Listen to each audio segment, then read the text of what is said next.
지금 5장을 하고 있죠. 5장 이자율의 움직임. 즉 이자율이 어떻게 결정되느냐, 이것은 실제 채권의 가격이 어떻게 결정되느냐를 통해서 우리가 알 수 있는 겁니다. 그래서 이자율의 결정 원리 또는 채권 가격의 결정 원리에 대해서 지난 시간에 봤습니다. 가장 이 원리를 결정하는, 원리를 설명하는 첫 번째 이론으로서 소위 채권 시장의 수요 공급 모형으로서 봤죠. 채권 가격의 결정 원리, 그러면 채권 시장의 수요 공급으로 볼 수 있다라는 거죠. 그래서 그걸로 보는 것이 이제 가장 첫 번째인 겁니다. 첫 번째 것이고, 그래서 뭐 이게 이제 수요 공급선이죠, 그죠? 그래서 수요 공급인데, 자, 여기서 이제 어떤 것들이 수요 공급을 결정하냐 그러면 채권 수요를 결정하는 것은 뭐 재산이나 기대 수익률이나 기대 인플레이션이나 아니면 뭐 위험, 유동성 이런 것들이 채권 수요를 결정하죠.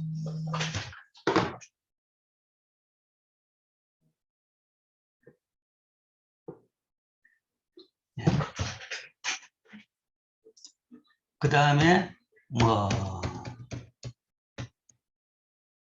채권 공급은 투자의 수익성, 기대 인플레이션 아니면 정부의 재정 수지. 그러니까 재정 수지가 뭐 적자가 되면 공급이 늘고 흑자가 되면 공급이 줄게 되겠죠. 뭐 이런 것들이 다 또 채권의 공급을 결정합니다. 그래서 이런 뭐 한 8가지 요인, 뭐 대별해서 그렇겠지만 물론 훨씬 더 많은 요인이 있겠죠. 그런 요인에 따라 가지고 이 채권 시장의 수요 공급 곡선이 어떻게 바뀌느냐를 관찰해 가지고 거기에 따라서 뭔가 하면 균형 가격, 채권 가격이 오르냐 내리냐를 판단할 수 있겠죠. 이것이 채권 가격을 설명하는 가장 기본적인 모형입니다. 기본적인 모형이고, 그래서 이 모형에서 채권 가격이 떨어졌다 그러면 그 이자율이 오른 것이다. 오르는 요인이다. 오르는 상황이다. 라고 이야기할 수 있고, 또 이 모형에서 이자율이 채권 가격이 상승했다. 그러면 이자율이 하락하게 된다. 라는 걸 알 수 있게 되겠죠. 자, 이게 이게 이제 채권의 가격 결정 원리 또는 이자율의 결정 원리에 대한 지난 시간의 설명입니다. 그리고 이걸 종합해 가지고 한 2가지 케이스를 봤죠. 기대 인플레이션 변화에 따른 반응. 이건 이제 두 곡선을 수요 공급을 다 같이 움직이는 요인이죠. 여기 따라서 어떻게 된지를 봤고, 그 다음에 경기 확장에 대한 반응. 경기가 변하면 또 채권 수요 곡선, 공급 곡선 둘 다 움직입니다. 그래서 거기에 따라가 어떻게 바뀌는지를 설명을 할 수 있죠. 뭐 경기 확장에 대한 반응, 그러면 경기 침체에 대한 반응도 정반대 방향으로 설명을 할 수 있을 겁니다. 뭐 지금 현재 세계 경제, 뭐 우리나라 경제도 여기에 대한 논쟁이 굉장히 심하고 지금 방향성에 대해 가지고 굉장히 촉각을 세우고 있죠. 그래서 지금은 오히려 이제 반대죠. 경기가 침체될 것이다 라는 걱정이 지금 시장에 확 퍼져 있습니다. 확 퍼져 있고 그런 예측이 굉장히 많이 나오죠. 뭐 여러 가지 요인이 있습니다. 뭐 코로나 요인, 뭐 코로나가 종식이 됐는데 왜 나빠지느냐? 사실은 코로나 기간 동안에 이제 뭐 인위적으로 경기를 많이 부양을 했었습니다. 돈을 퍼부어가지고 부양을 했었죠. 근데 이제 그게 중단이 된다 그러면, 그게 중단이 되면 이게 옛날 수준으로 가는 데는 시간이 한참 걸릴 것이다. 그 이야기는 침체 가능한 것이죠. 거기다가 이제 공급 체인의 문제에 따라서 인플레이션, 통화 공급에 따른 부작용으로 인플레이션, 그 다음에 공급 체인의 문제에 따른 인플레이션, 이런 것들이 또한 굉장히 부담이 되고, 이 와중에 또 전쟁까지, 세계적인 전쟁이 나서 그것 또한 또 공급 체인 유가 상승에 기름을 붓는 그런 상황이죠. 그렇기 때문에 지금은 이제 경기가 나빠질 것이다 라는 요인이 굉장히 크죠. 거기에 따라서 채권 시장의 변화를 여러분들이 연습을 해보면 될 겁니다. 뭐 기대 인플레이션에 대한 이야기도 지금 이것도 굉장히 많이 이야기되는 겁니다. 지금 인플레이션에 대해서 굉장히 논란이 많죠. 나라별로 차이가 있지만 미국은 굉장한 숫자가 나오고 있습니다. 그러니까 굉장한 숫자. 그러니까 뭐 거의 한 50년 만에 최고치의 인플레이션 숫자들이 나오고 있습니다. 우리나라는 그 정도는 아니에요. 그러니까 유럽도 그 정도는 아닌데 미국이 굉장히 심합니다. 심하고. 그러나 이제 유럽과 우리나라도 뭐 평소에 비해 가지고 굉장히 인플레이션 레이트가 높습니다. 높은 것은 이제 아까 말한 대로 두 가지 요인이죠. 통화 공급이 늘은 요인이 있고, 그 다음에 공급망 쇼크 때문에 세계적인 모든 물건 가격, 운송비 상승에 따른 물건 가격 상승, 뭐 이런 부분이 때문에 인플레이션, 물가 수준이 굉장히 높아지는 거죠. 거기에 따라서 채권 시장이 어떻게 바뀌는지 뭐 이런 것도 여러분들이 지금 굉장히 실제적으로 뭔가 분석을 할 문제입니다. 자, 오늘은 채권 가격 결정의 두 번째 모형입니다. 첫 번째 모형은 수요 공급 모형이었죠. 근데 이제 두 번째 모형은 조금 더 이제 범주가 다릅니다. 수요 공급 모형은 우리가 일반적으로 부분균형 모형이라고 합니다. 그것은 한 나라 내에서 모든 시장들이 여러 시장들이 많이 있는데 그 중에서 내가 관심을 가지는 그 상품 하나의 수요 공급 모형이죠. 그러니까 뭐 수요 공급 그러면 뭐 우리나라 전체적으로 뭐 상품들이 많이 있고 재화, 서비스, 뭐 금융 상품도 온갖 종류들이 많이 있습니다. 주식도 있고 채권도 있고. 근데 그 와중에서 그 중에서 뭔가 하면 채권 하나만의 시장을 본 거죠. 그리고 그 하나만의 시장에서 균형을 찾아보는 겁니다. 그래서 그걸 우리가 부분 균형, 파셜 이퀄리브리엄이라고 합니다. 한 나라 단위로 봐가지고는 그 한 부분에서의 균형을 분석한 거죠. 그런데 지금은 이제 오늘 볼 것은 거의 일반 균형적 모형입니다. 일반적으로 미시경제학에서의 수요 공급 분석 모형은 대부분 부분 균형 모형입니다. 근데 거시경제학은 모든 거의 대부분의 모형이 일반 균형 모형입니다. 일반 균형이라는 것은 전체 수요 공급이죠. 한 나라 전체를 의미합니다. 그래서 거시경제학에서 다루는 변수를 우리가 집계적 변수라고 이야기합니다. Aggregate Variable. 그래서 공급도 이야기할 때 거시에서는 AS, Aggregate Supply, 수요라 그러면 AD, Aggregate Demand, 집계적 수요입니다. 집계적 공급. 가격도 가격이라고 안 하죠. 가격에다가 S를 붙이면 가격들이 아니라 모든 가격들을 다 합친 소위 물가를 쓰는 겁니다. 그거는 이제 모든 국가 경제 전체를 봐가지고 그 균형을 찾기 때문에 그걸 일반 균형이라고 합니다. 여기서 볼 유동성 선호 모형도 일반 균형 모형입니다. 그러니까 앞에서 배웠던 부분 균형 수요 공급보다는 훨씬 더 스케일이 큽니다. 국가 전체의 어떤 전체를 한꺼번에 다 분석하는 모형입니다. 자, 이 모형은 사실은 여러분들이 거시에서 이미 배운 모형입니다. 거시경제학에서. 거시경제학에서 배운 화폐시장 수요 공급입니다. 화폐시장 그러면 그 수요 공급은 그 나라에서 화폐 공급하는 것은 그 나라 전체 공급된 양이고 화폐 수요도 그 나라 전체에서 화폐 수요죠. 그렇기 때문에 화폐 시장의 균형 그러면 소위 말해서 이게 일반 균형이라고 할 수 있고 집계적 균형입니다. 또한 그 속에는 그 수요 공급 속에는 집계적 뭐 GDP, Y랄까 투자랄까 아니면 G랄까 뭐 소비랄까 이런 것들의 영향까지도 같이 다 고려될 수 있는 그런 모형입니다.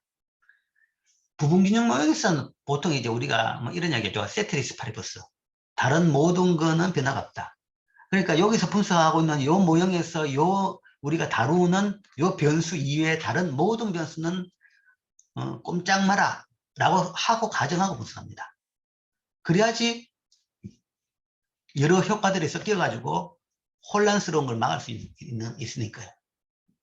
그런데 일반 균형 모형은 사실은 국가 전체를 분석해야 되기 때문에 그 모든 다양한 변수들이 한꺼번에 그 효과가 나타날 수 있도록 그렇게 되어 있습니다. 그래서 거시경제학에서의 분석은 상당히 좀 혼란스럽죠. 어렵고 복잡하고 뭐 여기는 이렇게 갔다가 또 이럴 땐 저렇게 갔다가 뭔가 하면 그게 좀 복잡하게 되는데 그건 이제 국가 전체적인 주요 변수들의 움직임을 같이 고려하기 때문에 이제 그런 문제가 생깁니다. 자, 그것이 지금 보는 또 하나의 채권 가격 모형인데 자, 유동성 선호 모형 거시에서 배운 겁니다. 또 이거는 이제 유동성 선호이론, 케인즈의 유동성 선호이론을 바탕으로 한 화폐 시장의 수요 공급 모형입니다. 화폐의 수요와 공급을 분석해서 균형 이자율을 설명하는 케인즈 이론. 케인즈 이론이라는 것은 케인즈의 유동성 선호이론을 바탕으로 한 모형이다. 그죠? 자, 유동성 선호는 어떻게 들어가느냐? 사람들이 재산을 보관하는 수단으로 화폐와 채권이라는 두 개의 자산 범주가 있다라고만 가정합니다. 뭐 여기도 단순하게 하기 위해서 뭐 주식은 사실 일단 없다라고 가정을 하는 거죠. 그래서 채권과 화폐 딱 두 가지만 있다. 그러면 사람들은 이 자산을 채권이나 아니면 주식으로 가지고 채권이나 아니면 화폐로 가지고 있습니다. 채권 또는 화폐. 그러면 경제 전체의 재산의 총량은 이거 하나 또는 이거다라는 거죠. 이거는 뭔가 하면 BS 본드, 그러니까 총 본드 양하고 총 화폐 양입니다. B가 본드고 M이 화폐죠. 머니죠. 그죠? 총 본드하고 총 화폐 양입니다. 여기가 S가 붙은 것은 이 공급 부분에서 공급량인 거죠. 공급량. 뭐 사실은 균형에서 보는데 이래 봐도 마찬가지고 저래 봐도 마찬가지입니다. 현재 시장이 균형이다. 그러면 그 균형에서 보면 이게 결국은 뭔가 하면 이 총 본드 양은 총 공급된 본드 양이고 그 다음에 가지고 있던 사람들의 총 화폐량은 결국은 가지고 있는 총 화폐량입니다. 공급됐던 총 화폐, 중앙은행이 공급했던 화폐량이죠. 그 외에 돈이 딴 데 하늘에서 떨어질 게 없죠. 그래서 이게 경제 전체의 총 재산이고 또 다른 측면에서 본다 그러면 이걸 또 어떻게 볼 수 있느냐. BD하고 MD다는 거죠. 총 본드의 수요량.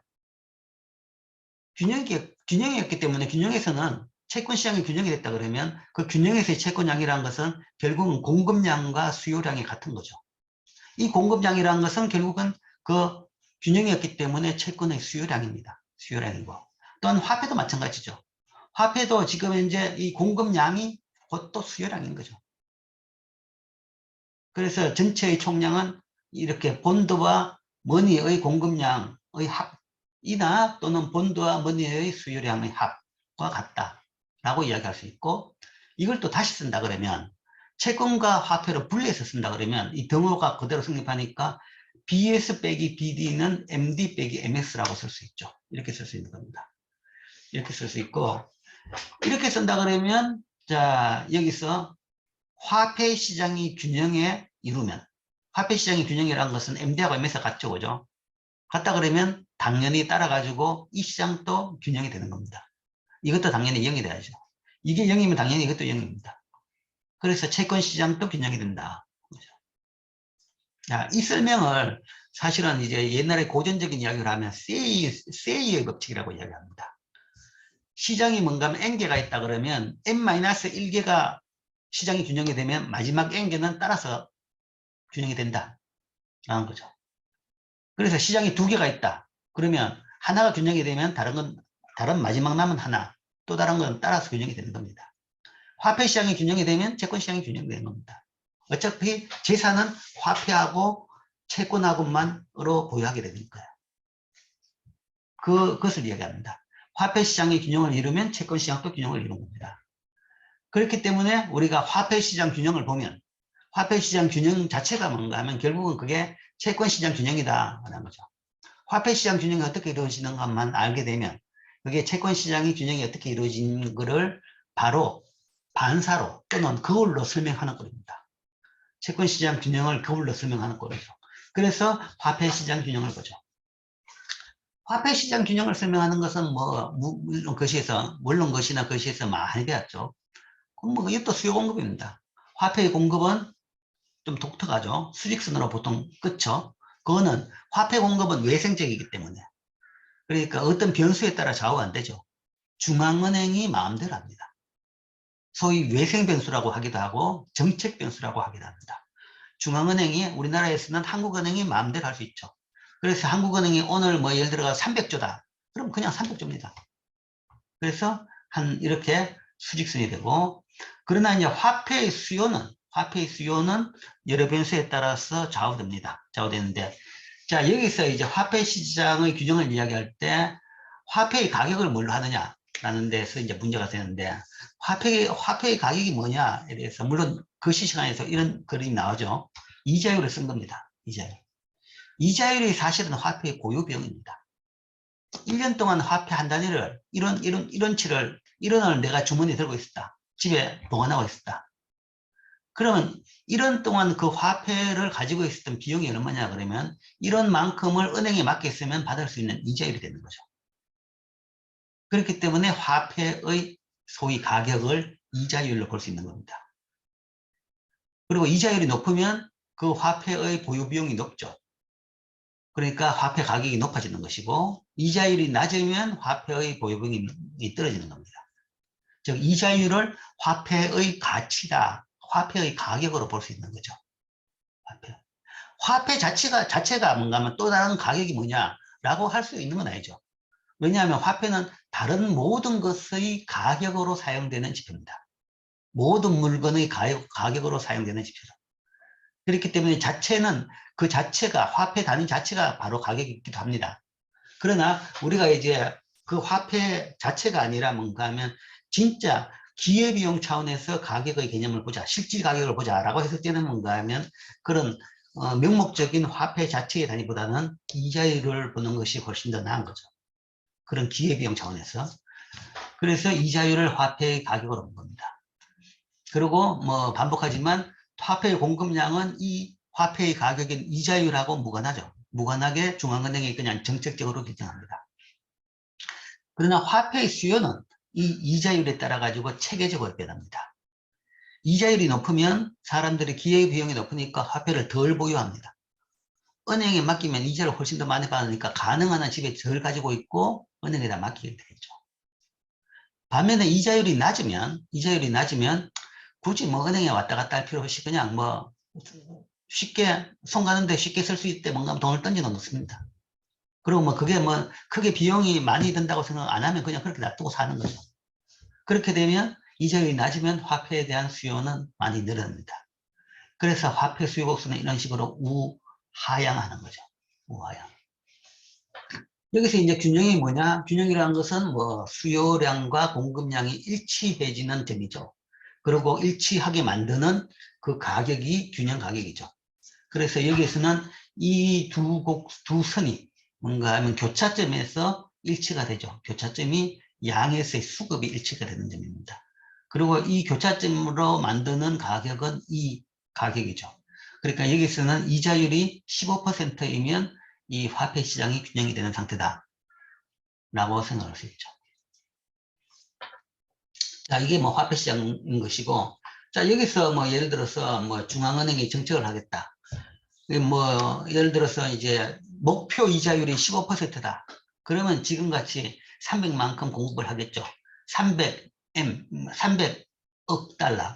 달러만큼 화폐를 공급하겠죠. 그러나 목표 이자율이 그게 아니라 10%다. 그러면 이자율을 더 낮추기 위해서 한 D만큼, 그러니까 400억 달러만큼 공급할 것이고, 목표 이자율이 5%다. 그러면 500억 달러만큼 공급하는 겁니다. 그러면 시장 이자율을 5%로 맞출 수 있는 겁니다. 얼마 전까지 예를 들어서 목표 이자율이 0%다. 정책금리가 0%죠. 0%였다 그러면 그때는 소위 통화공급량을 600억 달러를 했는 겁니다. 600억 달러로 했기 때문에 소위 이 목표 이자율이 거의 0%가 된 거죠.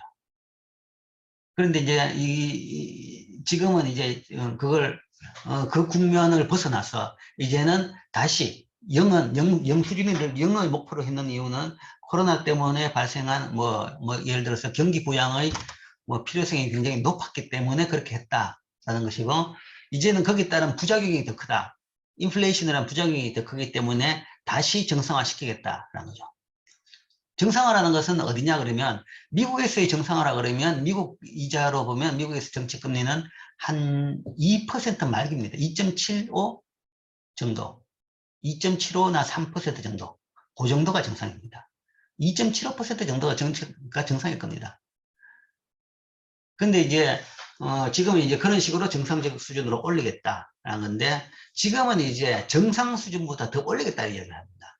이게 참 좀 바람직하진 않은데, 너무 과하게 풀었다가 다시 또 너무 과하게 쪼는 그런 정책은 진짜 바람직하지 않습니다. 이건 정책을 잘못한 건데, 이미 엎어진 물이기 때문에 그걸 좀 주 담으려고 지금 또 과하게 반대 방향으로 움직이는데, 그렇기 때문에 정상 수준보다 이자율을 더 올리겠다는 거죠. 왜냐하면 높아진 인플레이션을 잡기 위해서는 정상 수준 가지고는 안 잡힐 거라고 그죠. 그래서 그보다 더 높은 뭐 3.25 아니면 3.5까지 나옵니다. 그까지 계속 올릴 것이다. 그러니까 올해하고 내년 합쳐가지고 그것까지 계속 올릴 것이다 라는 이야기가 나온 거죠. 그건 이제 다시 이거를 왼쪽으로 보내면서 이제 정책을 하는 겁니다. 자, 어쨌든 이게 이제 화폐 시장의 균형 모형이죠. 수요 공급 모형이죠. 자, 여기에서 유동성 선호 모형에서 화폐 수요는 이자율이 상승함에 따라서 화폐 보유의 지금 설명을 다시 이제 여기 정리해가지고 다시 적어놨죠. 그래서 이거 읽으면서 다시 한번 여러분들이 리뷰를 하기 바랍니다. 복습을 하기 바랍니다. 이자율이 상승함에 따라서 화폐 보유의 기회비용이 증가하죠. 그리고 화폐의 상대적인 기대 수익률이 하락하면서 화폐 수요가 감소한다. 그렇기 때문에 화폐 수요 곡선은 우하향합니다. 우하향하고. 그래서 화폐, 이제 여기 화폐 수요. 그러니까 화폐 수요 곡선에 대한 설명이죠. 그렇기 때문에 이자율이 상승함에 따라 가지고 화폐 수요 곡선은 화폐 수요는 줄어든다. 줄어드는 거죠. 그래서 우하향하고, 화폐 공급은 중앙은행에 의해서 통제된다. 그렇기 때문에 수직선, 통제된 그 숫자다. 수직선. 이자율하고 가격인 이자율하고 무관하게 결정된다. 따라서 수직선입니다. 자, 그 다음에 여기서 이제 그 중요한, 그러니까 이제 균형을 변화시키는 가장 중요한 이제 변화들, 충격들을 봅시다. 가장 중요한 충격들, 변화들, 소위 비교 정태 분석인데 그 중에서 가장 중요한 충격들입니다. 유동성 선호 모형에서 균형 이자율이 가장 많이 변동하는 가장 중요한 요인들을 보면, 화폐 수요 요인에서 본다 그러면 소득 효과하고 물가 효과입니다. 그러니까 소득이 변함에 따라서 화폐 수요가 변하고, 거기에 따라서 수요가 변한다는 것은 수요 곡선이 이동하는 겁니다. 이동하면 균형이 바뀌게 되겠죠. 이거는 뭐 또 다른 말로 이야기한다 그러면 소위 말해서 경기 변동 효과죠. 경제는 항상 변합니다. 그게 경기 변동이죠. 호황과 불황이 반복되는 거죠. 거기에 따라 가지고 화폐시장 균형이 어떻게 바뀌느냐라는 거죠. 소득이 오른다는 것은 경기가 좋아진다는 것이고, 소득이 떨어지는 것은, 아니면 덜 오른다는 것은 경기가 나빠지는 거죠. 그래서 경기 변동에 따라 가지고 화폐시장 균형이 어떻게 바뀌는지를 보는 겁니다. 그 다음에 물가 효과는 이제 물가가 상승하면 각 이자율 수준에서 화폐에 대한 수요가 증가하는 그런 효과죠. 물가 변화에 따라 가지고 어떻게 바뀌는지를 이야기하는 거죠.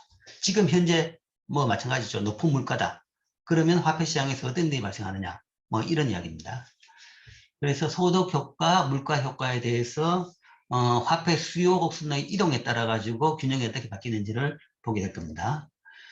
자, 먼저 이 동일한, 일단 소득이 오르거나 물가가 상승한다. 그렇다 그러면 둘 다 방향은 동일합니다. 수요 곡선의 방향은. 소득이 오른다 그러면, 소득이 늘어난다 그러면, 즉 경기가 좋아진다 그러면 사람들은, 즉 경기가 좋아지면 소득이 늘어나죠. 경기가 좋아지면 물건이 잘 팔리니까 기업들이 돈을 더 많이 벌게 되고, 그러면 뭐 돈을 더 많이 나눠 가질 수 있는 거죠. 그래서 소득이 늘어납니다. 그렇게 되면 당연히 화폐에 대한 수요가 늘어납니다. 소득이 늘어났단 말을 다른 말로 우리가 돈 벌었다라는 이야기하죠. 그러니까 돈을 온갖에다가 뭔가 하면 써버리기 때문에 돈이라는 화폐에 대해서 헷갈리는데, 그거는 이제 돈을 더 쓸 수 있게 되는 겁니다. 돈을 벌었다는 것은 소득을 또 돈으로 측정되니까 뭔가 하면 돈이란 용어를 쓸 따름이죠. 그런데 정확하게 해서는 소득이죠. 그죠? 소득이 늘었다 그러면 그 소득을 쓰기 위해 가지고 돈에 대한 수요가 더 늘어납니다. 그래서 화폐 수요가 오른쪽으로 이동하죠. 물가가 상승한다 그래도 당연히 돈에 대한 수요가 늘어납니다.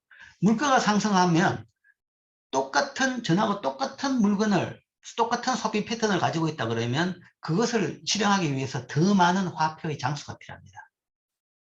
모든 물가가 배로 올랐다. 그러면 내가 이 물건 사기 위해 가지고 필요한 신사임당 할머니 장수가 뭔가 배로 늘어나야 되는 거죠. 10,000원짜리가 배로 늘어나고 1,000원짜리 장수가 배로 늘어나게 되는 거죠. 그렇기 때문에 물가가 상승하면 화폐의 장수가 거기 비례해 가지고 더 필요하게 된다. 그래서 화폐 수요가 늘어납니다. 그래서 소득이 증가하거나 물가가 상승하게 되면, 경기가 좋아지거나 물가가 상승하면 화폐 수요는 오른쪽으로 이동하게 되죠. 그럼 이전 균형하고 비교해 본다 그러면 그 균형에서 통화량은 변화가 없기 때문에 그냥 그대로입니다. 공급은 정책 변수이기 때문에 그대로고, 단 가격만 상승하게 되죠. 그래서 이자율이 상승합니다. 경기가 좋아지거나 소득이 늘어나거나 물가가 오르게 되면 이자율이 상승한다. 당연한 경우죠. 그걸 이제 화폐시장 균형 모형으로서 이자율의 비교 정대 분석을 해봤습니다. 자, 그 다음에 이제 공급 요인. 공급 요인은 딱 하나밖에 없어요. 정책. 아까 얘기했죠? 정책 하나밖에 없습니다. 그래서 중앙은행의 정책이죠. 정책을 예를 들어서 공급량을 늘렸다. 통화 공급량을 늘렸다. 코로나가 발생했다. 그래서 경기 부양을 위해서 통화 공급량을 늘린다. 그러면 이자율이 떨어지는 겁니다. 균형 이자율이 떨어지죠. 왜 늘었냐? 사실은 이렇게 이 목적으로 떨어뜨린 겁니다. 목적은 이거죠. 이자율을 떨어뜨리기 위해서 공급을 늘린 겁니다. 그래서 공급을 늘린다? 그러면 당연히 이자율이 떨어지게 되겠죠. 그래서 반대로 통화 공급량을 줄인다. 통화 공급량을 줄인다 그러면 그때는 이자율은 상승하게 되겠죠. 지금 그러니까 정책금리를 올린다라는 이야기를 하죠. 정책금리를 올린다는 것은 우리나라에는 정책금리 자체가 고시금리입니다. 그래서 말대로 올리면 올리는 겁니다. 올리는 건데 미국의 정책금리는 고시금리가 아니라 시장금리입니다. 시장금리이기 때문에 그건 사실은 올린다는 것이 올린다고 말만 한다고 해가지고 당장 오르는 게 아닙니다. 오르도록 정책을 하겠다는 얘기죠. 그러니까 그전까지는 타겟이 0에서 0.25%까지 그 금리가 움직이도록 그 금리라는 것이 페더럴 펀드 레이트라는 겁니다. 그러니까 중앙은행하고 시중은행들하고의 자금 과부적을 메꾸는 시장에서 거래되는 돈인데 그 돈에 대한 이자율이 0에서 0.25% 사이 머물도록 중앙은행이 수급을 조절하겠다. 공급을 조절하겠다라는 이야기고, 지금 이제 0.25% 올렸다는 것은 그 금리가 이제는 0.25에서 5%, 0.5% 사이에서 움직이도록 시장을 조정하겠다라는 거죠. 그 이야기는 이자율이 뭔가 하면 지금 여기서 이게 예를 들어서 0에서 0.25% 사이였다. 그런데 지금 이제 정책금리를 0.25% 올리겠다는 말은 지금부터 통화 공급량을 줄이겠다는 거죠. 줄여가지고 이게 이렇게 오르겠다. 핀포인팅이가 요만큼인지는 정확하게 못하겠지만, 그래서 이제 범위를 이야기하는 겁니다. 0.25에서 5% 사이에 매일 그 사이에서 안 벗어나도록 이 공급량을 줄이겠다는 거죠. 너무 갑자기 확 줄이면 금융시장이 이 쇼크를 먹죠. 그래서 갑자기는 잘 안 줄입니다. 그래서 좀 감질나죠. 0.25% 우리가 보기엔 감질나는데 0.25%를 지금 그래서 올린 겁니다. 그런데 지금 상황에 비해 가지고 이제 0.25%는 너무 감질나다라는 지금 의견이 굉장히 많죠. 굉장히 많았기 때문에 지금 다음에는 아마 0.5%를 올릴 것이다 라는 예상이 지금 지배적입니다. 자, 그래서 각 수요 공급 주요 요인에 따라서의 균형 변화를 봤죠. 다시 그걸 여기서 그 세 개를 다시 여기서 정리해 가지고 설명했습니다. 소득이 증가한다. 그러니까 경기가 좋아져서 소득이 증가하면 그 화폐 수요가 늘어나죠. 그래서 이 MD가 오른쪽으로 이동해서 균형 이자율이 상승한다. 그 다음에 물가가 상승했다. 원인이 통화 공급량이 늘어서인지 그건 모르겠습니다. 그것까지 집어넣으면 안 됩니다. 너무 복잡해지니까. 그래서 어쨌든 결론적으로 현재 지금 물가가 상승했다. 그렇게 되면 사람들이 화폐 수요가 늘어나니까 이 MD가 오른쪽으로 이동하고 그럼 이자율이 상승했다. 그 다음에 지금 금방 화폐 공급을 늘렸다. 화폐 공급을 늘리면 MS가 머니 서플라이가 오른쪽으로 이동한 것이고 균형 이자율이 이렇게 하락했다. 라고 이제 변동을 다 설명할 수 있습니다. 자, 이제 세 가지 효과를 설명했는데, 물가 효과, 소득 효과, 물가 효과, 그 다음에 이제 중앙은행 정책. 근데 여기서 이제 물가 효과에 대해 가지고 조금 더 설명을 해보면, 물가 효과를 그냥 물가 효과도 있고 그다음 기대 인플레이션 효과, 이 두 가지 효과로 볼 수 있습니다. 통화 공급이, 화폐 공급이 일시적으로 증가하면 물가가 상승해서 계속 높은 수준에 머물게 됩니다. 자, 여기서 물가하고 인플레이션, 이 차이를 잘 이해해야 됩니다. 물가는 레벨입니다. 레벨이고, 인플레이션은 물가의 증가율입니다. 물가의 상승률이죠. 물가의 변동률입니다. 자, 한 번 어떤 통화 공급이 늘었다. 뭐 예를 들어서 대부분 그러니까. 그러면 물가가 올라버립니다. 올라버린다는 거죠. 그 이야기입니다. 뭐 화폐 수량성을 따르자. 그러면 예를 들어서 통화 공급량을 10% 늘렸다. 그러면 물가는 10% 오르는 겁니다. 화폐 공급이 일시적으로 10% 한 번만 딱 원타임만 증가했다. 그러면 물가가 100이던 물가가 110이 됩니다. 110이 되니까 물가가 10% 오르니까 물가 수준 상승에 따라서 이자율도 따라서 10% 오릅니다. 그거는 여기서 앞에서 봤던 그거죠. 앞에서 봤던 그 물가 효과입니다. 물가 효과에 따라 가지고 화폐 수요가 오른쪽으로 이동하기 때문에, 그만큼 이동하기 때문에 이자율도 10%만큼 오른쪽으로 이동하는 거죠. 그래서 물가 효과는 물가 수준이 상승하기를 멈춘 후에도 계속 남아있다. 그래서 한번 이자율이 올랐으면 그냥 오른 수준에 계속 있는 겁니다. 그렇겠죠? 화폐 수요가 늘어가지고 이자율이 올랐다. 그러면 그냥 그게 뭐 스테이 하게 되는 거죠. 그게 새로운 균형이 되는 겁니다. 그런데 물가 수준이 상승하는 동안에는 기대 인플레이션이 상승하기 때문에 이자율이 상승합니다. 그러나 물가 수준이 상승하기를 멈추면 원타임으로 통화 공급이 늘었기 때문에 그게 끝나고 나면 그다음부터는 통화 공급이 더 안 늘죠. 그럼 물가 수준은 딱 10% 오르고 끝입니다. 그러면 기대 인플레이션은 이제부터는 0입니다. 0이죠. 그렇게 이야기하면 기대 인플레이션 효과는 이제 없어집니다. 소위 말해서 피쉬 효과죠. 명목 이자율이 뭐냐? 명목 이자율은 실질 이자율 더하기 기대 인플레이션입니다. 그러면 기대 인플레이션은 0입니다. 그런 경우에는 이 부분에서 본다 그러면 그때는 이자율은 그냥 원래 원위치 그대로인 겁니다.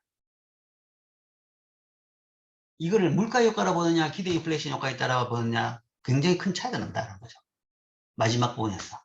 그러니까 물가 효과를 본다 그러면 그때는 이자율이 올라가지고 거기 계속 스테이하는 것이고, 기대 인플레이션 효과를 본다 그러면 이자율이 한번 탁 올랐다가 다시 원위치로 떨어지는 겁니다. 만약 이자율이 계속 높은 상태가 있다 그러면 기대 인플레이션 효과가 지속되기 위해서는 물가 수준이 계속 상승해야 됩니다. 계속 상승해야지 옛날보다 더 높은 인플레이션을 하는 거죠. 그래서 이자율이 옛날보다 높은 수준을 계속 유지한다라는 것은 결국은 기대 인플레이션 효과를 본다 그러면 계속 인플레이션이 발생하고 있다는 거죠. 원타임 인플레이션으로는 그렇게 안 됩니다. 그리고 물가 효과를 본다 그러면 그건 원타임 인플레이션으로 그냥 올랐다. 그러면 그 상태에 그대로 있다. 이렇게 되는 거죠. 그래서 물가 효과하고 기대 인플레이션 효과는 이런 부분에서 큰 차이가 납니다. 자, 그렇다 그러면 두 개가 차이가 나죠. 화폐 공급을 늘리면 이자율이 낮아질 것이냐. 화폐 공급을 늘리면 이자율이 낮아질 것이냐. 자, 왜 이런 이야기를 하냐 그러면 화폐 공급을 늘리면 일단 화폐 공급 늘림 효과만 본다 그러면 그때는 통화 공급량이 늘었기 때문에 이자율이 떨어집니다. 그건 앞에서 세 개를 배운 것에 뭐 세 번째였죠. 아주 쉬운 예였죠. 그래서 이자율이 떨어집니다. 떨어지는데 그 다음 이에 따라서 따라오는 효과들이 있죠. 그래서 이자율이 떨어지면 뭐 소득이 증가하고, 그래서 소득이 증가해가지고 경기가 좋아져가지고 소득이 증가하는 효과가 또 있고, 그 다음에 화폐가 더 늘었기 때문에 인플레이션이, 물가가 오르죠. 물가가 오르고 인플레이션이 발생하는 그런 효과가 있죠. 그런 효과를 다 따져봐가지고 결국은 어디가 있을 것이냐? 한 거죠. 즉 여러 효과가 다 발생합니다. 그 효과를 다 시간적으로 고려를 해가지고 이자율이 어떻게 될 것이냐를 보자는 겁니다. 자, 화폐 공급을 늘리면 첫 번째 드는 것은 이 유동성 효과입니다. 유동성 선호 모형에 따르면 다른 모든 조건이 일정할 때 화폐 공급이 증가하면 이자율은 하락한다. 그렇지만 또 얘기했죠. 그게 뭔가 하면 첫 번째 화폐 공급 늘리면 이자율이 떨어지는 논리인데, 그리고 그거는 진짜 거의 전적으로 유동성 효과 때문에 그런 일이 발생하지만 그 이후에 떨어진 이자율이 경제에 미친 효과를 본다 그러면 소득 효과가 있는 것이고, 그 다음에 추가로 발행된 화폐 때문에 발생하는 효과를 본다 그러면 물가 효과가 있는 것이고, 그 다음에 뭐 동일하게 물가 효과와 기대 인플레이션 효과, 이 두 개가 다 같이 나옵니다. 물가가 한번 변하기 시작하면 그때부터 기대 인플레이션 효과가 또 따라 생기는 거죠. 그럼 이 효과까지 다 고려하면 어디로 가느냐? 뭐죠? 소득 효과는 화폐 공급이 늘었기 때문에 경제를 확장시킨다. 화폐 공급을 늘리고 이자율이 낮아지면 투자가 늘죠. 투자가 늘으면 Y, GDP가 늘어납니다.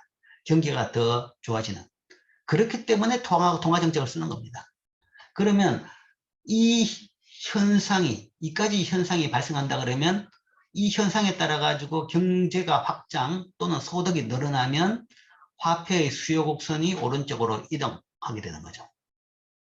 그러면 이거는 수요 곡선 오른쪽 이동은 이자율을 상승시키는 거죠. 하락시키는 효과를 까먹는 다시 또 상승시키는 효과가 생기고, 물가 효과는 화폐 공급이 늘면 물가 수준이 높아진다. 그러니까 지금 인플레이션도 뭐 공급망도 있지만 굉장히 느렸던 화폐 공급 때문에 지금 인플레이션이 발생하고 있다라고 보는 거죠. 당장은 발생 안 합니다. 안 하는데 이제 좀 시간이 지나니까 지금 인플레이션은 이렇게 막 발생하죠. 화폐 공급이 증가하면 물가 수준이 높아지죠. 물가 수준이 높아지면 물가 효과라고 해가지고 화폐 수요가 늘어나고, 즉 오른쪽으로 수요 곡선이 오른쪽으로 이동해서 이자율이 상승하는 효과가 생기는 거죠. 그 다음에 기대 인플레이션 효과는 화폐 공급이 증가하면 사람들이 인플레이션 예상이 높아지므로 이자율이 상승한다. 즉 물가 효과보다 이게 먼저 나타나기도 합니다. 이거는 뭔가 하면 돈 양이 늘어나가지고 그게 뭔가 하면 전체적으로 사람들이 많이 쓰면서 발생하는 거지만, 기대 인플레이션 효과는 중앙은행이 통화 공급량을 늘릴 것이다, 아니면 늘렸다라는 말만 들으면 당장 그 효과가 나타날 수 있습니다. 그러니까 이런 것은 우리가 사람들이 기대에 따른 그런 행동, 그리고 그것이 실질 변수에 미치는 영향을 우리가 자기 실현적 기대라고 합니다. 경제에는 그런 자기 실현적 기대가 많죠. 그러니까 인플레이션이 발생한다 생각하면 인플레이션이 발생해버립니다. 이 주식이 오른다, 이 주식이 뭔가 가격이 오를 것이다 생각하면 아무 이유 없는 주식이 갑자기 가격이 오릅니다. 오른다고 생각해서 사람들이 사들이면 그때는 수요가 늘어가 가격이 오르는 거죠. 경기가 나쁠 것이다, 아무 문제 없는 경제인데도 불구하고 경기가 나쁠 것이다 라고 사람들이 생각을 해버리면 나쁠 때를 레이니 데이를 대비해 가지고 사람들이 지출을 줄이고 절약을 하면서 경기가 나빠져 버립니다. 뭐 그런 게 이제 다 자기 실현적 기대죠. 자기 실현적 기대 자체가 바로 실현되든 예상 자체가 실현되는 그런 거죠. 뭐 이 기대 인플레이션 효과가 바로 그런 이야기입니다. 즉 화폐 공급을 늘려가지고 이자율이 낮아지는 효과가 있었는데, 그 다음 그 뒤에 따라오는 소득 효과, 물가 효과, 기대 인플레이션 효과는 다시 이자율을 높여버리는 그런 효과가 또 수반되는 거죠. 그러면 최종점은 어디냐? 그건 이제 어떤 효과가 더 크냐 따라 가지고 달라지겠죠. 그래서 제일 첫 번째는, 첫 번째 유동성 효과. 그러니까 화폐 공급이 느리면 돈이 많아지기 때문에 일단 이자율이 떨어졌다. 그게 이제 이만큼 떨어진 거죠. 일반적으로 보면 유동성 효과는 즉각적으로 발생하고, 그 다음에 이에 따라 가지고 소득 효과, 물가 효과, 기대 인플레이션 효과는 그 뒤에 옵니다. 그 뒤에 오는데, 이 세 개 중에서는 사실은 기대 인플레이션 효과가 제일 빠르죠. 제일 빠른데, 뭐 마지막에는 기대 인플레이션 효과를 유동성 효과하고 같이 발생할 수도 있다라는 것도 보는 거죠. 실제 내가 그래 설명했죠. 이 자기 실현적 기대 같은 거는 아주 빨리 발생할 수 있습니다. 실물에 영향이 안 발생하더라도 거기에 따른 사람들의 기대에 따라 가지고 그 효과가 발생할 수 있는 거죠. 그래서 일반적으로는 유동성 효과가 가장 먼저이기 때문에 이렇게 보고, 그 다음에 이제 유동성 효과가 다 발휘된 시점, 그 이야기는 이자율이 가장 낮아진 시점입니다. 그러면 이자율이 낮기 때문에 그 다음 효과들이 생기죠. 소득 효과, 물가 효과, 기대 인플레이션 효과. 이자율이 낮기 때문에 소득 효과고, 그 다음에 통화 공급량이 늘었기 때문에 물가 효과, 기대 인플레이션 효과가 생기면서 이자율이 이제는 올라가죠. 올라가는데 어디까지 올라가느냐? 이전 수준보다는 덜 올라갔다 라면 우리는 이런 걸 가지고 그래도 유동성 효과가 이 뒤의 효과보다는 크구나 하는 거죠. 유동성 효과가 뒤에 나타나는 세 가지 효과보다 이 힘이 더 세다 그러면 뭐 이런 정도. 그러니까 처음보다는 뭔가 하면 그래도 낮아졌을 것이다. 물론 당초 유동성 효과만 가지고만 본 이자율 하락폭만큼은 낮지는 않지만 되돌아간 게 뭔가 하면 이 떨어진 것만큼은 덜 되돌아가죠. 그렇기 때문에 낮다. 뭐 그 다음 케이스는 뭐 이 무게가 반대입니다. 유동성 효과보다는 뒤에 발생하는 효과가 더 큰 경우죠. 유동성 효과보다는 뒤에 발생하는 효과가 더 크다. 소득 효과, 물가 효과, 기대 인플레이션 효과가 더 큰 겁니다.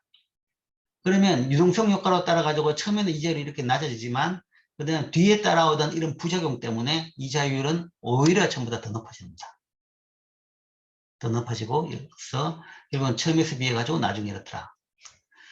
그 다음에는 세 번째는 조금 이제 다른 케이스인데 이거는 이제 어떻게 봐서는 정책에 대해서 굉장히 비관적인 시각을 가진 사람들의 견해입니다.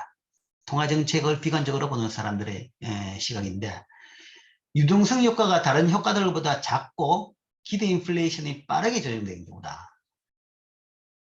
이 경우에는 통화 공급을 늘리는데 이자율이 안 떨어져요. 떨어진 게 없고 뭔가 하면 느려도 뭔가 하면 이자율이 올라가 버립니다.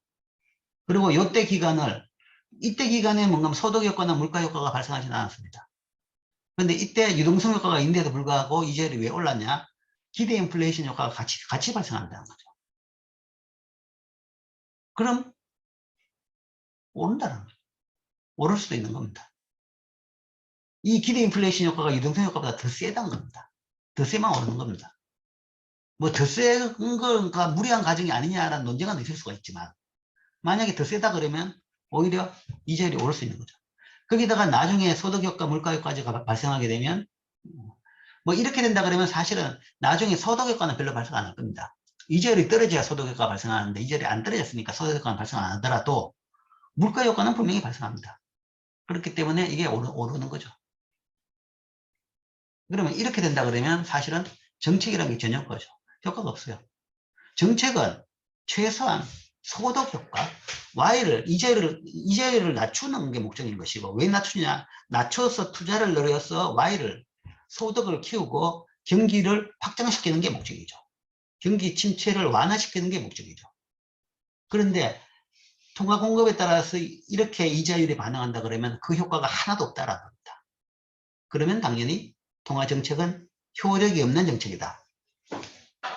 효력은 없고 단지 부작용만 야기시키는 그런 정책이다 라고 볼 수 있는 거죠. 자, 그래서 뭐 현실이 뭐냐에 대해 가지고는 논쟁의 여지가 많을 겁니다.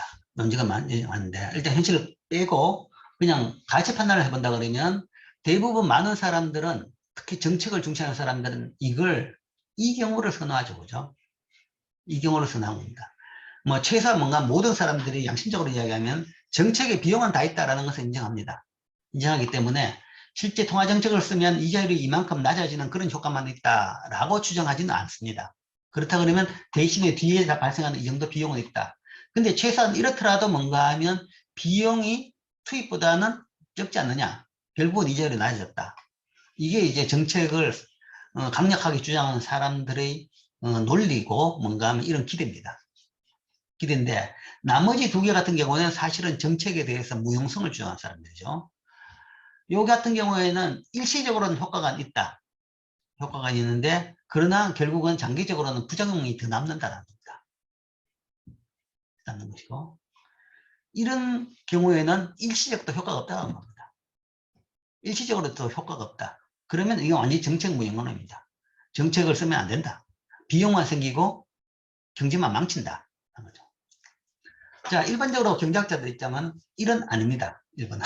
그러니까 모든 정책은 장기적으로 이건 장기적으로도 그래도 조금이나마 효과가 있지만 장기적으로는 효과가 다 없다고 생각합니다.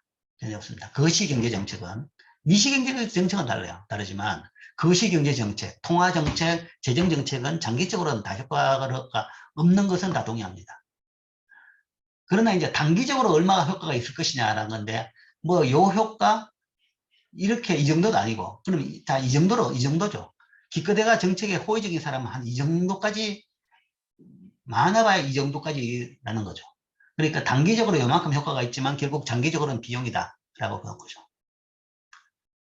장기적인 비용임에도 지금 이 단기의 효과가 우리가 절실하다. 그러면 뭐 할 수도 있는 거죠. 실제 이제 그런 차원에서 보통 경제 정책을 쓰고 있는 겁니다. 거시경제 정책. 장기적인 부작용은 다 남는데도 불구하고 이런 걸 쓴 거죠. 이 단기적으로 이제 호들갑을 떨어대는 거죠. 뭐 이 다죽을 파는데 정부는 뭐 하냐? 정책을 안 하고 뭐 하냐? 무조건 일단 뭔가 써야 된다. 라고 이야기한 거죠. 근데 이제 그 정책을 해봐야 별 효과도 없고 결국은 장기적으로는 더 부작용만 남는 겁니다. 그럼에도 뭐 요 부분의 효과를 크게 봐야 하기 때문에 정책을 쓰자라는 사람들이고 그 다음에 이 같은 경우에는 뭐 단기도 효과가 없는데 그건 정책은 진짜 무용하다. 거시 정책은 쓰면 안 된다. 미시 정책만 써야 된다라는 게 이제 많은 경제학자들의 생각입니다. 실제 이제 통화 정책도 마찬가지죠, 사실은. 이게 뭐 그래도 전통적인 통화 정책 같은 경우에는 부작용이 조금 남았습니다. 조금 남았죠. 많이 남진 않았어요. 조금 남았어요. 그래서 뭐 요 폭 정도, 뭐 왜냐하면 이제 재정정책하고 가장 큰 차이는 재정정책은 그건 국가 부채란 걸로 계속 쌓이니까 문제죠. 그러나 통화정책이라는 것은 결국 돈을 빌려준 게 아닌 빌려준 거기 때문에 다시 뭔가만 되받으면 똔똔입니다. 재정상 밸런스 시대에는 변화가 없습니다. 그 다음에 이제 그 인플레이션도 높게 하면 문제인데 관리 가능한 범위 내에서 움직이도록 유지를 했다 그러면 그건 뭐 큰 비용을 안 낳는 거죠. 그렇기 때문에 선진국들에서 주로 통화정책으로 경제정책을, 경기정책을 했는데 지금 최근에 실시했던 양적 완화는 거의 재정정책과 비슷한 엄청난 이 후과를 만들지 않았는가라고 판단이 됩니다. 즉 양적 완화를 통해 가지고 중앙은행을 밸런스 시트의 엄청난 채권 보유를 남겼는데 그 채권 보유라는 것은 결국 이게 어떤 의미냐 그러면 다시 원상으로 회복하려고 그러면 그러니까 재정적으로는 손해는 안 냅니다. 가지고 있는 재산을 가지고 있으니까 그걸 다시 팔면 돈을 다시 나갔던 돈을 다시 다 회수가 원위치 만들 수 있습니다. 만들 수 있는데 그 보유했던 채권을 파는 과정에서 뭔가 하면 통화정책의 정반대 정책이 엄청나게 되는 겁니다. 가지고 있던 채권을 팔면 경기 냉각 정책입니다. 여기 바로 돈을 줄이는 거죠. 통화 공명을 줄이는 정책입니다. 채권을 팔아가지고 팔면 중앙은행이 가지고 있던 채권을 팔면 그만큼 뭔가 시중에 있는 돈을 다시 받아들이는 거죠. 통화 공급을 계속 엄청나게 늘어났고 그걸 계속 줄이는 정책이죠. 통화 공급을 늘리면 경기가 좋아진다. 그러면 뭔가 통화 공급을 줄이면 경기가 나빠지는 겁니다. 그러니까 지금부터 뭔가 하면 그걸 원위치 하려고 그러면 엄청난 경기 냉각 정책을 취하도록 만들어 놨는 거죠. 그만큼 나중에 쓸 수 있는 정책을 뭔가 하면 당겨서 써버린 겁니다. 써버려가지고 그거 자체가 부채가 된 거죠. 정책적인 부채. 정책적인 부채를 엄청 남기고 또한 그게 뭔가 하면 꼭 자산 가격 거품만 만들어 놓고 이 새로운 형식의 통화 정책에 뭔가 하면 엄청난 이 폭탄을 지금 쌓아 놓은 겁니다.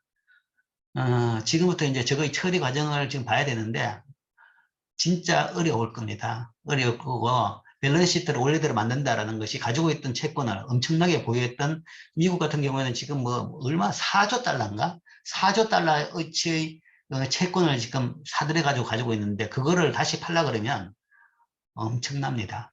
우리나라도 양적 완화를 통해 가지고 한 12조 원어치의 채권을 사들였습니다. 10년 내에 그걸 팔든지 만기가 돌아옵니다. 그럼 그만큼 뭔가 통화 공급을 줄이는 정책이 자동적으로 이루어지는 겁니다. 그런 게 이제 문제죠.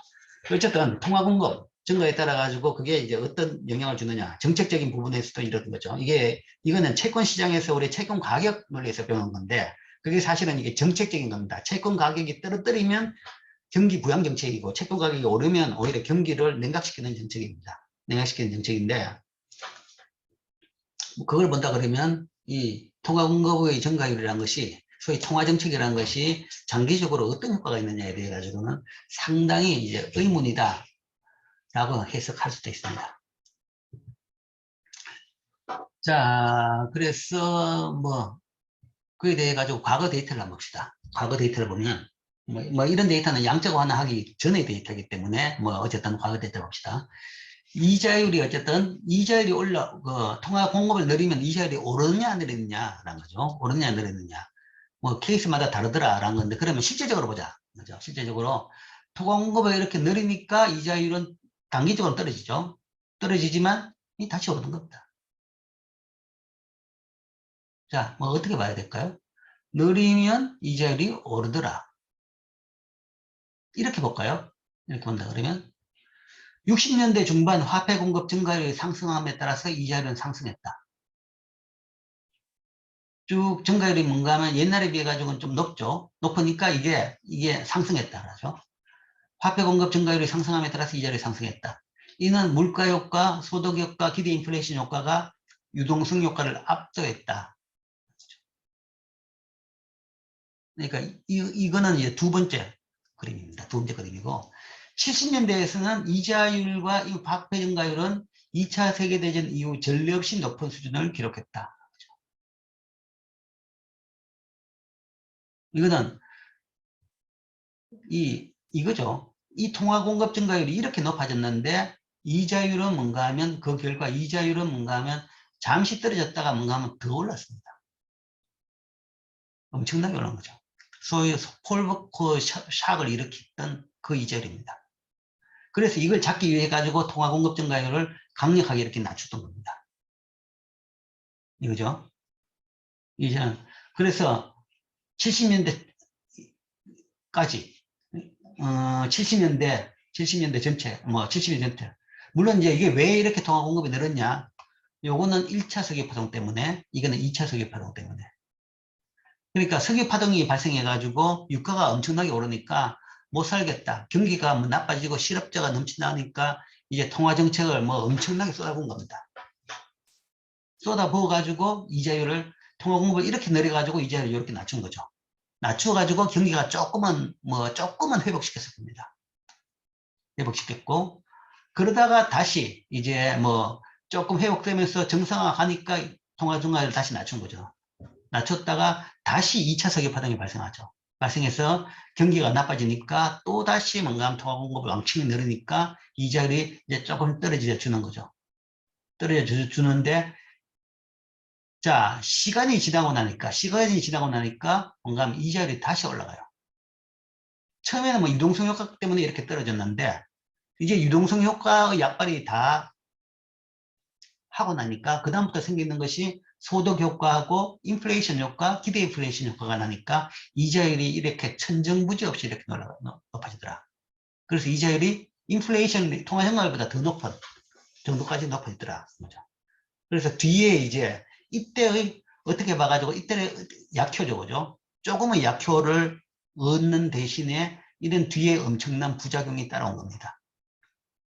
따라왔기 때문에 결국은 안 돼가지고 이 부작용, 중앙은행이 현상 유지한다 그러면 계속 미국은 10%가 넘는 인플레이션 레이트가 10%가 넘는 이자율이 계속 유지가 될 것입니다. 그런데 그거는 일반적으로 우리가 보면 장기 성장에 굉장히 악영향을 미치는 안 좋은 상태다 하는 거죠. 그렇기 때문에 정상화를 시키기 위해 가지고 강력한 통화 긴축을 했는 겁니다. 그래서 통화 증가율을 이렇게 낮춘 거죠. 낮춰가지고 이 수준을 계속 유지하니까 드디어 뭔가 이자율이 정상화, 물가도 잡히고 이자율이 이렇게 정상화되는 겁니다. 정상화되죠. 자,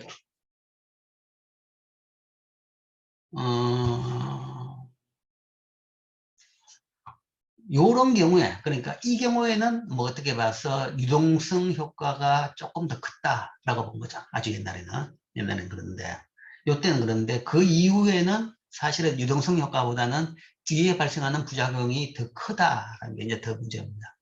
그리고 이제 그게 아마 이때 굉장히 크게 나타날 겁니다. 지금 곧 아마 나타나지 않을까라고 이제 걱정이 되죠. 자, 그래서 이자율의 변동 원리, 이자율의 결정 원리, 뭐 채권 시장 수요 공급으로서 봤고, 그다음에 오늘은 이 거시 경제 모형, 화폐 시장의 균형으로 봤습니다. 뭐 화폐 시장 균형이 왜 이자율을 결정하느냐?